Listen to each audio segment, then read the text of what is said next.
Welcome to an otherworldly experience. We are entering Uranus on the way to antique and vintage shopping. And surprisingly, everything in Uranus is delicious. You just have to put up with a little bit of scatological humor. This place got its name because the original store is indeed in a town called Uranus, Missouri, a very real town. Missouri has a lot of interesting town names. Mexico, Berlin, there's a lot of places you can go without leaving the state of Missouri. But the candy and the sweets here are delicious. There's even sugar-free, thank goodness, because wow, look at all that fudge. It is just incredible. And yes, they are having a lot of fun. You can mine for rocks here. If you're a little kid, this is great. This is the one thing that's really old in this store, all of these minerals and things. I just think the atmosphere for a kid would be very fun, but it's a little adult-oriented in terms of the humor, as we'll see when we interview this fellow working there. So you're in the Uranus Fudge Packers Union, I see. Maintain Uranus. Well, I can't wait to get in there and see what it's like. I decided the right thing for me was to pass the candy and go instead to the ice cream store next door. And this place is really fun too, and super colorful, as are their promotions and their advertising and the things they say to you when you get your food, which are less than appetizing. So I took mine outside to have on this really fun psychedelic picnic table with lovely sayings. A really cool roadside attraction in Anderson, Indiana, although I did not put my face in the elephant. So just down the road from Uranus, orbiting slightly outside of it, is this place. I've never been here before. It's an antique and vendor mall. And the sign on the door says they don't take any offers and that their prices are to sell. So I'm going to take them at their word and hope that we find some stuff to buy for resale. It's called the Scrounge Around, but they said that they have decor, antiques, a barn full of furniture, jewelry, and accessories. So we're going to see what is in here that might be for us. Old ice cream table set. Oh, some pretty crackle glass right away. I think this piece is pilgrim glass. There's a very nice fountain piece, but it has a very big chip, unfortunately. This one that has the Mary Gregory style painting is priced for condition also. This sunbeam logo was designed in part inspired by the Trilon and Paris Fair and the World's Fair of 1939 and 40 in New York. Look at this. This is fun from the 70s. The barrel bar, they want 700, but you really don't see these anymore at all. Got some nice Yadro in the box, it looks like. Prices between about 100 and 150. This is Ralph Lauren China, and it's from the late 90s. This is the vineyard chair, as in Martha's Vineyard, of course.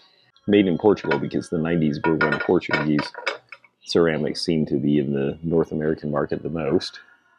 Cute caddy here with all of the homespun-looking glasses in it. $42.50.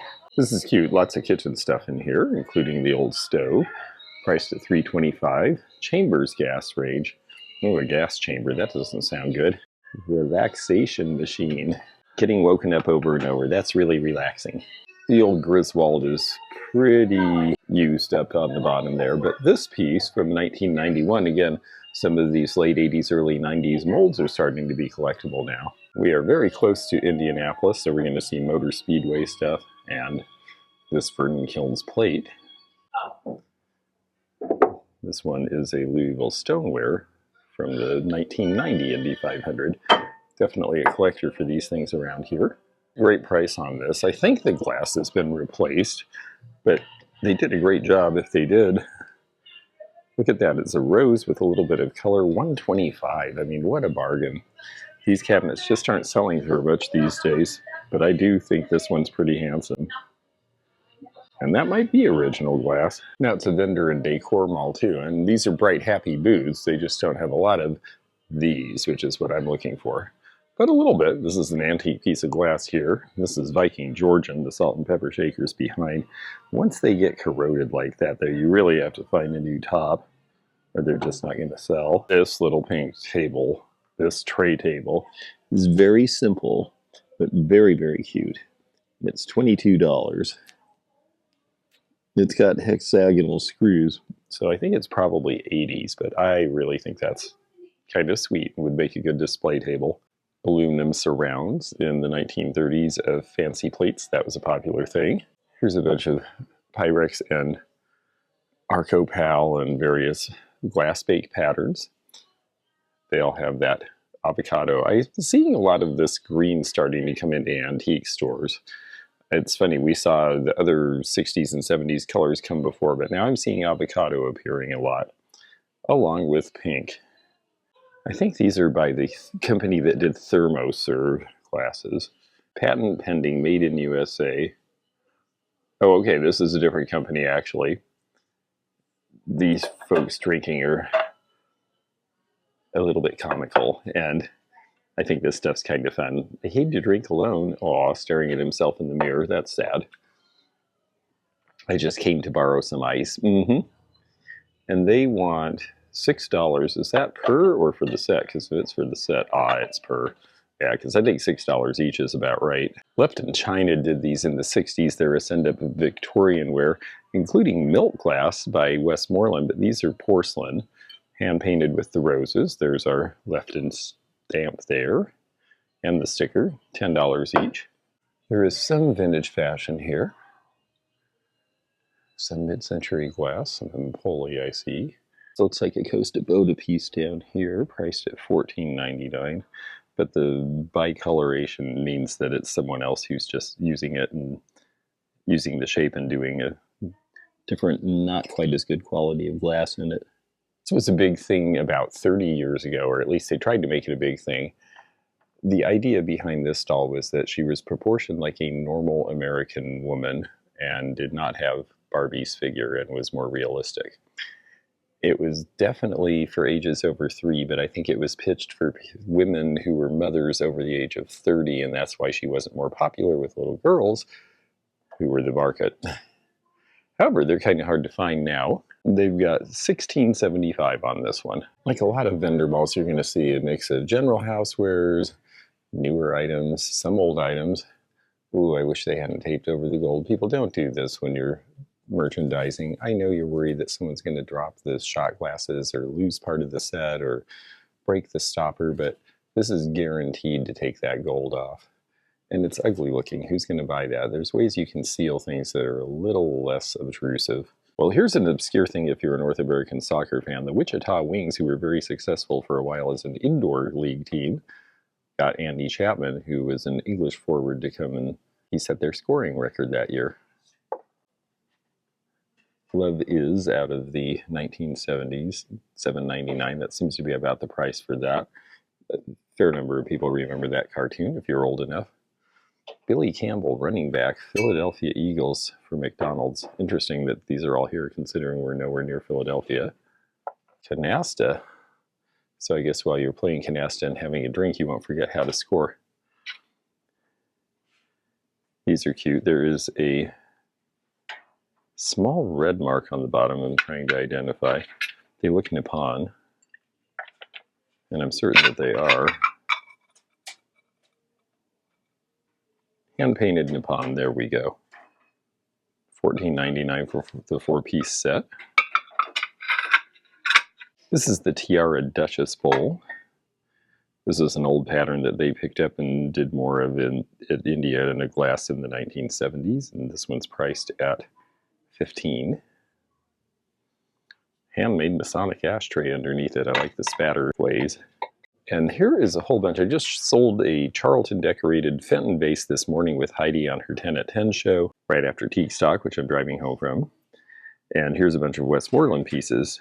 20 on the candy dish, that's about what I charge. 20 on the pedestal dish. I get a little more for that one. 25 on the covered sugars. 45 for the fan vase. These seem to be priced about retail. I'm having fun looking around even though I haven't found anything that's reseller priced yet. I am seeing some things I've never spotted before, so we learn as we go. And if you're having fun learning as you go, please do subscribe to this channel if you haven't already, because it's free, and then you can click the bell to be notified of future videos.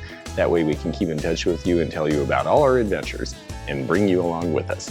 This is a cool space here if you like railroadiana, which I do.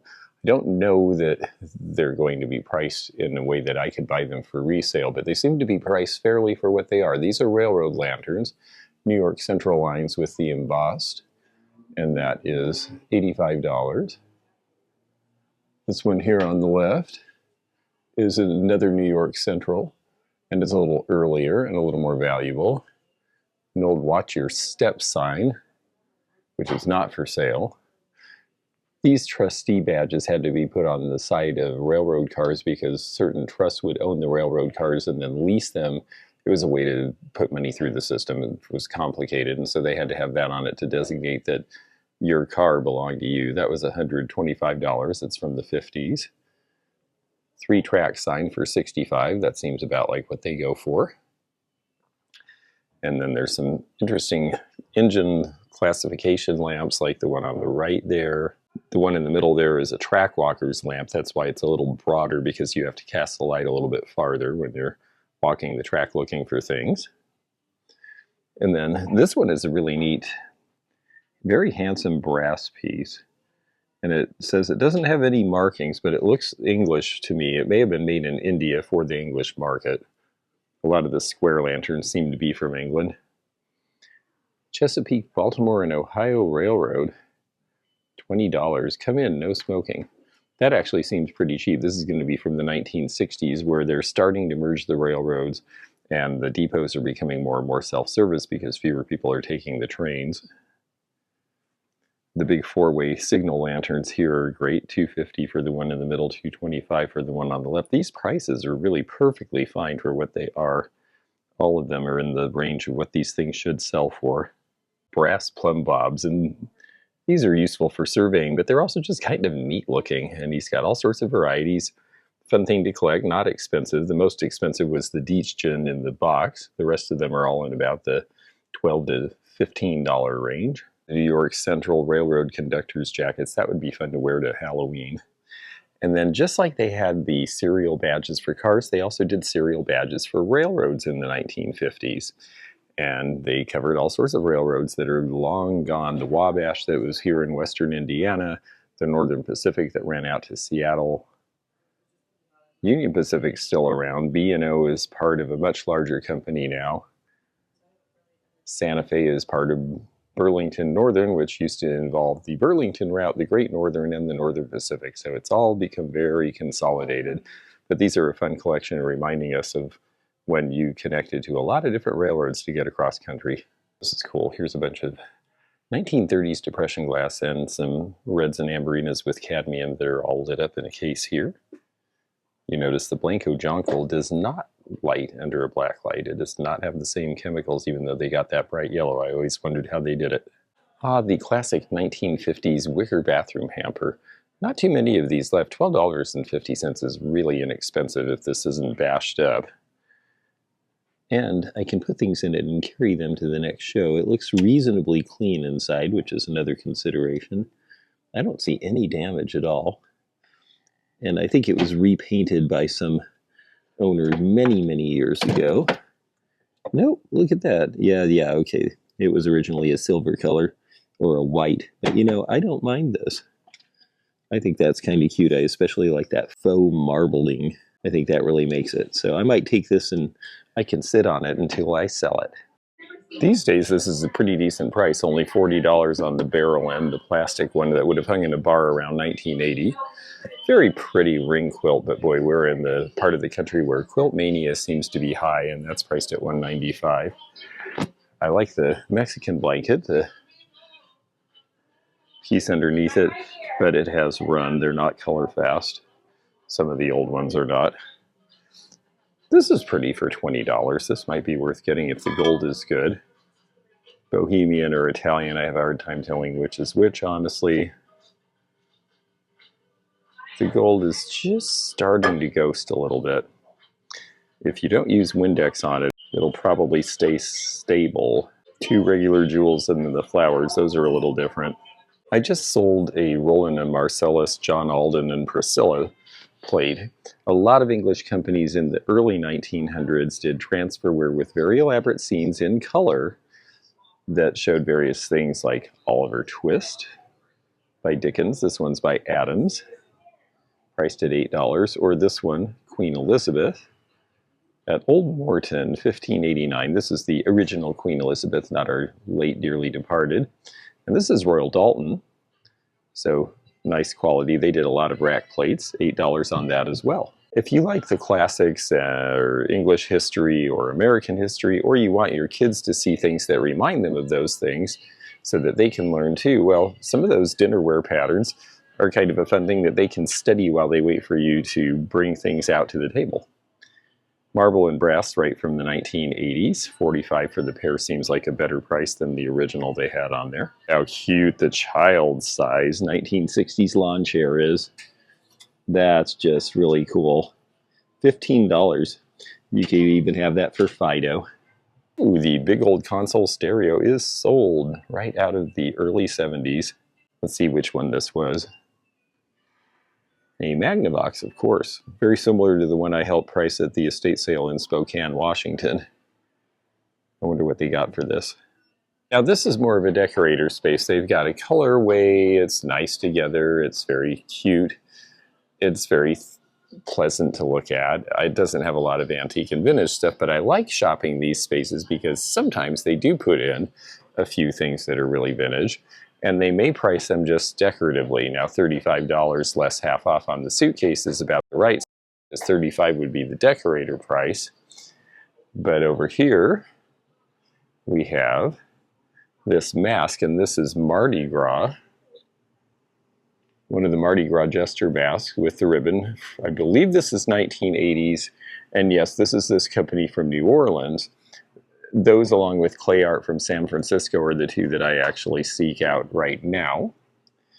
And at $19.99, these don't sell for quite as much as the clay art, but it's not a bad price at all. I could see this selling for maybe $30 or $35 potentially. The only scary thing about Afghan collecting is there are new books talking about old Afghans, and I worry that people will start copying. So I would look for things that have certain colors or certain patterns or things that we know are vintage, or an origin you know is vintage if you collect such things. This globe has a neat stand. I don't think it's wildly old, but it is a replogal, and we can tell pretty quickly by moving it around. It's the Union of Soviet Socialist Republics, so we know that it's not after 1989. Germany is still divided as well. Let's look at North and South Vietnam and Korea. Nice sound there, sorry about that. Korea is separated, and Vietnam is one country, so this is going to be sometime after the end of the Vietnam War in 1975. That's how you date a globe. You have to look at geopolitical issues and how borders changed. I prefer the ones from the 50s or earlier, personally, but this is old enough to buy if the price is right. But the price seems to be gone. You could buy the whole world cheap. Look at this Tupperware piece, a double cooler, $65 for the pair. There's the baby. Definitely looks like the way coolers were starting to be made in the 80s. This space actually has some cute things. I really like this cocktail stand. It's too bad it doesn't have all of the glasses. Could stand to be repainted. Boy, if it had one more glass, I would probably consider buying that and repainting it and then putting $100 on it, because you do not see the standing drink caddies like that often at all. Cute little stool with the hooked top. Aw, very sweet little child's coat.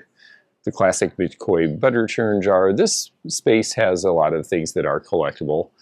My mother ordered this in 1970 with all those bottles with the stick-on labels and then extras so you could put your own spices in them. Amazing to think they're $40 now. I think she paid about $5 at the time.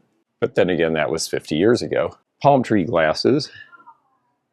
Wow, $10. If there was a complete set, what a steal this would be. Probably worth buying even at $10 and selling in pieces or waiting for another one to come along. And this is really cute. Federal Glass, the Atomic Multicolor Ice Bucket. They've got 36 on that, and you know, I'm not seeing a ton of reseller bargains in here, but I'm definitely seeing fair prices for some interesting things. Okay, we have some bunnies here. The red-eyed ones seem a little psycho to me. But this guy down here with the red eyes is especially crazy. And I really like him. At first I wondered if he might have held a salt and pepper shaker on his long ears, but I think he's just supposed to be a fun figure. And there is the old National China mark. And that makes this 1950s $10. He is so strange and curious looking. I think I can make money at that. And I think someone will be really excited to have him in their collection because he's so kitschy cool. And I've got a bunch of that flavor right now anyway, so I'm going to take him. Let's see, what else is that flavor? 3 football figurines from about 1960, $36. Aw, there's only one of the Napco salty shakers. This used to have a meower in it, and it would go meow when you tipped it, but those almost never work all these years later. Wedgwood, very nice classic piece. Ooh, $5. I'll take that. It's a heart shape. Jasperware's starting to catch on again. I think it's time for this. And then there is a nice, what looks like it's probably a true antique tea set in here. This is Arthur Wood, and our pattern name is up there. I'm having trouble reading it. But it is definitely based on Imari ware from China or gaudy Welsh. Queen, England, interesting. Now, why would this have a different mark on the bottom of the creamer? Ah, this is curious, folks. So now we're going to have to do a little research. Did Arthur Wood own a company called Queen? Because even the ribbing on the blank seems to be the same. So my guess is that that was a line for them, and that this one just happened to get the Arthur Wood mark. Oh yes, and then we see Queen on there. So interesting double mark on this piece. $45 for the set is definitely a fair price for it. These are railroad locks. They also have the company that owned them marked on them, oftentimes. This one's the Algona Central here. This one has a post office designation, the one right in the middle, the roundish one. Nickel Plate Railroad in the middle, the black striped one. These, again, are priced about right. I feel like these are realistic prices that railroad collectors pay for these sorts of things. And here's the dealer. I think I might take their card in case I get a collection of these sorts of things because they might know how to help me distribute it. Here's the keys that went in the railroad locks. They're collectible in their own right, and you notice the initials identifying which railroad. And they're cute, and in this case, much better condition, Detroit Jewel stove. And you had your flat top because you extinguished the flame and then you just set that down. And you could use this as a serving sideboard, which was helpful in a small apartment back in the 1920s. Bunch of comics, $1 each primarily. Bunch of the McCoy and Hull drip glaze in here. And since this is a 20% off booth, past the Beanie Babies, I'm going to look at these McCoy mixing bowls. They have the oven-proof mark from the 1960s and 70s. And they're cute. They're priced at $20 and $15, respectively, with the discount. When I see the huge prices Pyrex mixing bowl sets are getting, I think these earthenware mixing bowl sets are bound to take off again. They were so popular and looked great in so many decors, and then it seemed like the glass has really taken over interest. But these are really useful too.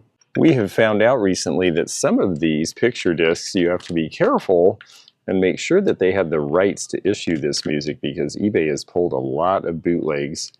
That's a Joe Jackson / Police release, which makes me a little suspicious that they would have 2 different bands on one album. This one is the Brothers Johnson LP picture disc. That one looks like it has the proper copyrights. And someone decorated this cold air icebox just 1 generation before those stoves we've been seeing. By the late 1920s, people started getting mechanical refrigeration in their houses and everything changed. Soon the TV dinner could be born. A bunch of Joe St. Clair paperweight teapots, about $30 each. That's a typical price. Some nice fishnet in the Lomonosov porcelain. This is very, very pretty. A pattern that's been made many, many, many years. It's their classic pattern. The bowl is $79. Dessert plates 10 each. The creamer and sugar 79. You can sometimes find better deals on the aftermarket, but they've got some unusual pieces like the candlestick holders and that decorated cream and sugar in the bottle, which is $69. And some of these are hard to find. It's worth looking for this out in the wild because they do sell for good money now. The first Kiss LP, remember how scared parents were of this band? It's almost comical to think now. $58. It has one scarce song called Kissin' Time. It's a very pretty washstand set that's really fairly complete. It's got the little soap holder, it's got the washstand bowl, a pitcher, a big waste bucket for afterwards, and the chamber pot. So all of your necessaries, and pretty too. If you had to look at this stuff, why not be pretty and decorative? This should date to about 1910, right before a lot of people got indoor plumbing. This is the hard piece to get, is the pair here, the thermos with the original lunchbox. Thermos is a little scraped, the lunchbox is in great shape. $45 for the pair. That's about what they're charging for just those big dumb mugs now. This is pretty. They don't have it marked as Phoenix glass, but that's what it is. It's the dogwood. It came in various colors, and this is going to date to sometime in the 40s or 50s. There's a lot of new and resale furniture, and then some old pieces too. There's past this Japanese luster tea set, which is rather nice and has a rather studied pattern to it. Yeah, just the pots are $29.95 each. But we go past them and this chrome display that I would love to have for my mall spaces. And we come in here to see this interesting, very traditional, dark, but really well made mahogany and figured various other fruit woods bedroom suite. This is by Johnson Furniture Company. It should date to about the 1920s. It's very stately. And it's got a lot of pieces. I like these two toppers that you could move and use on any of the other pieces. There's a very decorated Kutani lamp on top there from the 50s. You do have a lot of the blister pack Star Wars toys, toys from Cars, Barbies that are not yet vintage, and LOL surprise. Oof, boy. That one I don't understand at all. Hot Wheels. Most of these are newer pieces, but a lot of the young kids, this is how they start collecting, and then hopefully they get introduced to the older ones and they have an understanding of the lineage that has led to these toys that are popular today, with the exception of LOL Surprise. Again, I just don't get that one at all. And look at that fantastic mirror and sconce set. That is really something. That looks like something that would have been in a fancy boutique back in the day. Hello, everybody. Okay, so there's a back section and then a furniture barn. I'm not actually going to the furniture barn, but it's interesting. You go through this way to the furniture barn, but anything beyond the door is not for sale. That's confusing. That means the furniture's out through that door, I guess. Since I don't have any room for big furniture today, I'm not going to bother. I'm going to keep looking in here because there's a whole lot more of this store left. $25 is a nice price on this McCoy piece. That has the Made in USA marks. That's when they were just starting to export. And you see again, it's a little sloppy in the glaze. These pieces back in the 50s and earlier often were. Hull pottery, $45. The lion head is the attraction in this Gone with the Wind lamp here, priced at $140. That looks like it's an earlier one, maybe an early 1900s parlor lamp as opposed to a 1960s reproduction. $85 for the Dukes of Hazzard lunchbox now. That one's in pretty good shape, but that's a little up there for that piece in that condition. $75 on the Little Hostess party set. The box is not in great shape, but the Platonite children's dishes are in good shape. Now, here we go with some salacious 1950s pieces. People today, they interviewed Margaret Truman. My mother interviewed Margaret Truman, interestingly enough. Exclusive Jane Russell Studio She-Wolf. Desi Arnaz backdoor lover. Unfortunately, he had a few, it turned out. Eddie Fisher, is he husband material? Well, Debbie Reynolds thought so for a minute. This is a cute 1930s Japanese salt and pepper shaker set. It was $1.49 at Goodwill. At $6 here. That's still a good price. And look at the cute little chickens. $6 on those. Not bad. A lot of the anthropomorphic ones have gone way up in price lately, it seems. This space is 25% off, and they have a tobacco flat. I think this is a fake one though. See, made in China. Look for a thicker, heavier, and not stapled in that manner form on the early ones. Cute little potty chair. It's the kind of thing that parents nowadays would never think to buy a used one for their child, but that is awfully cute for $49, and that was used 60 years ago. I think it's probably clean enough. Welsh company of California, Gardena, California, that's where Treasure Craft started. Oh, this will be interesting. I do look at these displays and the way things are set up, and I do think a lot of these dealers are professional and good at what they do, and they are selling in more of a retail environment. So I'm not finding a ton of bargains, but I found a few things I'm pretty happy with. These cocktail glasses, 1 through 8, $30. If that was for my collection, that wouldn't be bad, and then you just give them to all of your minions and you know which one has which drink. $125 firm on this set. I don't blame them. I think that's the price I have on mine. This stuff's just gone crazy now, and to find it in good condition with all 4 pieces, that is the price. This is a place called Southern Eye Antique Designs, and I would say they definitely have a Southern Eye because they have a very nice balanced presentation. This is a lot like what I see in finer antique malls in the South, where they put things in a setting where you can imagine what it would look like in your house. Burger is a very unique thing for Kentucky. One of the number of unique foods made in Kentucky. Serves about 20, and they're not kidding. And in this Louisville stoneware burger pot, you could certainly serve about that many people. This is priced at $125. It's a fun piece, and it also tells you that you need to serve it during the Kentucky Derby. They just had the 150th racing. I always thought these were cute. They're Mary Hadley, and at the end, when you're all done, you see it's the end. And this one, which was a cookie jar that sadly has lost its lid at the bottom, said, "Please fill me." I always thought those were very clever. The Mary Hadley is $25. That's probably the best deal on the table. Bunch of wood boat models. Guys would spend hours and hours doing these, and then they started coming out with them where you could just buy them already done. Kind of took the sport out of it. 1960s and 70s though. Treasure Craft, I'm Stuffed Cookie Jar, $2.99. This was when Treasure Craft was making some inexpensive basic cookie jars that could just be done with transferware and selling them, I think even at JCPenney's, but especially some of the discount department stores, Mervyn's, and I think Gottschalk's in California may have had some of these. It's certainly a cheap price. And teddy bears were very popular about the time that collecting cookie jars was very popular. Well, I just sold my Fenton melon vase earlier today, so let's see what the blue pitcher is. $50. Well, I won't be replacing my melon vase with that then. Lots of fun things. I like this hand-painted, amateur-painted, but well-painted dresser set with the little dish as well. T. Langton is our painter. Only $7 for the container, but a lot of the women who learned how to do this kept doing this through their entire lives. My friend's grandmother did it until she died at 95, and that was in the 1990s. So some of this stuff is not as old as others. Benton bells, there's some pretty ones, and then there's one very nice with the purple crest. You don't see that often, and that's why that one's priced at $37, and the rest are priced around $15. Statue of Liberty, that's a little different. Pam Miller, never saw that before. I'm not seeing a lot of old carnival glass here, but I did find this piece. I really like the peacock and column. It's a Northwood pattern.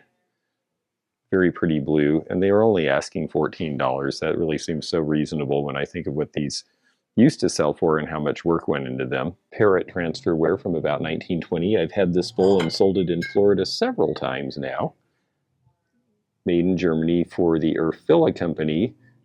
Ebbing and Russ out of Philadelphia, that's E.R. Filla, hence the name. These are a Stengel pattern down here. Terra Rose is this coloration in Stengel where you have the rose and the green. Came out around the same time as some of these big Hull pottery cornucopias in the 50s and the Hager mauve and blue pieces. And this is priced at $17.99. I think I got a little more for the last one I sold, and they do have a pair. Well, I've left the West Coast, but I haven't left horse country. $16 on the copper horse lighter. If it was a little less worn, I'd probably buy it for that price. Interesting repurposing here, the bell and howl. Of course, it already had a cord, so I guess if you had the skill, you could divert that electricity and make a lamp out of it, and someone has. So let's see if we find anything old and interesting in here at that price. This piece here looks like a home studio version of California Ware, and it is 1963. I don't think there's anything left for me here. $5 clothing and $2 off jewelry. Is that $5 off clothing? Well, we'll figure it out if we see anything we like. Sometimes signs can be confusing. It really helps if you have somebody else look at your signs and step back to tell you if they make sense to them. But I think we understand what they're doing. I don't see anything really my vintage here anyway. They do have one of the dog caddy / banks, though, by McCoy, the St. Bernard, and it's $30 less 35%, which makes it about $19.50. By the 70s, dishwashers were a thing, and Treasure Craft had to abandon the brown rub glaze for these glazes over the bare ceramic so that they could lighten up the line and also make it dishwasher proof. This is not the original lid. Unfortunately, they've brought one from another cookie jar, so that's a marriage. This is a line of 35% off spaces in a row. This guy looks vintage, probably homemade. Cute freckles, though. LA Pottery spaghetti bowl and the queso plate. These are 1970s vintage, as you can tell by the colors. They tended to do a lot of large things, just like Treasure Craft, because that was a way to compete with Japanese competition. They couldn't afford to send things over as big and heavy as this. Oh, here is a neatly organized and well-appointed booth with some fun stuff. I like this set right here, $40, the anchor pitcher with the two glasses. I love that op art, and the colors are good. Past the Pepsi sign of the same era is this A&W, the Great Root Bear set. And they're selling the whole thing with a whole ton of glasses, one of which is different than the others, for $2.25. Well, we've sure been having a lot of fun looking at Uranus, Indiana. It's really just the Fudge Factory. They're so silly. But we had fun there, and in spite of the name, we actually did have some delicious sweets. And then we came over here and we found a few sweet things as well. So thanks for coming with us. We had such a good time looking around this part of Indiana on our drive home from Teakstock in Michigan. And we will bring you more interesting things from other places along our road very soon. If you enjoyed this video, check out this one. Also, click thumbs up to like this video and check the description for information about our Patreon, our memberships. We've got a lot of different levels with different perks and bonus videos and early content. Also, please do check out our website, theantiquenomad.com, for appraisal help. And we'll see you again for more adventures in the antique and vintage community soon. Bye for now.